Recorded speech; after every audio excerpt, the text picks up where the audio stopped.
নদিয়ার কালীগঞ্জের ৬ বছরের শিশু তামান্না খুনের ঘটনায় গ্রেপ্তার হওয়া ৩ অভিযুক্তকে আজ তোলা হলো কৃষ্ণনগর জেলা আদালতে। তামান্না খুনের ঘটনায় এ নিয়ে মোট গ্রেপ্তারের সংখ্যা দাঁড়ালো ১৯। পুলিশ ফের নিজেদের হেফাজতে নিয়ে জিজ্ঞাসাবাদ করবে বলে জানা গেছে। তামান্না খুনের ঘটনায় অভিযুক্তদের মধ্যে এখনো পর্যন্ত ৫ জন অধরা, বাকিরাও খুব শীঘ্রই ধরা পড়বে বলে জানিয়েছে পুলিশ।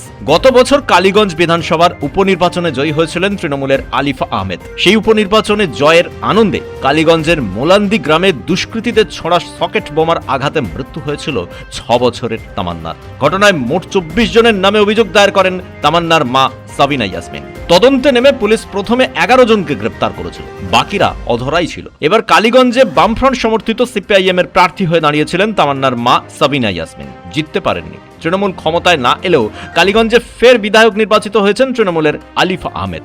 মেয়ের খুনের দোষীদের গ্রেফতারের দাবিতে খোদ মুখ্যমন্ত্রীর সঙ্গে দেখা করতে আসেন তামান্নার মা সাবিনা ইয়াসমিন। তাকে মুখ্যমন্ত্রীর সঙ্গে দেখা করিয়ে দেন ডোমকলের সিপিআইএম বিধায়ক মুস্তাফিজুর রহমান রানা ও ডিআইএফআই নেত্রী মীনাক্ষী মুখোপাধ্যায়। বিধানসভায় সবার সামনে মুখ্যমন্ত্রী শুভেন্দু অধিকারী জোর গলায় বলেছিলেন, আপনারা তামান্নার কথা বলুন, ওর মা আমার সঙ্গে দেখা করতে এসেছেন, তামান্না খুনে কাউকে রেয়াত করা হবে না। মুখ্যমন্ত্রীর আশ্বাসে ২৪ ঘন্টার মধ্যে প্রথমে ২ জনকে গ্রেপ্তার করে পুলিশ, এরপর আরো ৬ জনকে গ্রেপ্তার করা হয়। এ নিয়ে মোট গ্রেপ্তারের সংখ্যা ১৯ জন।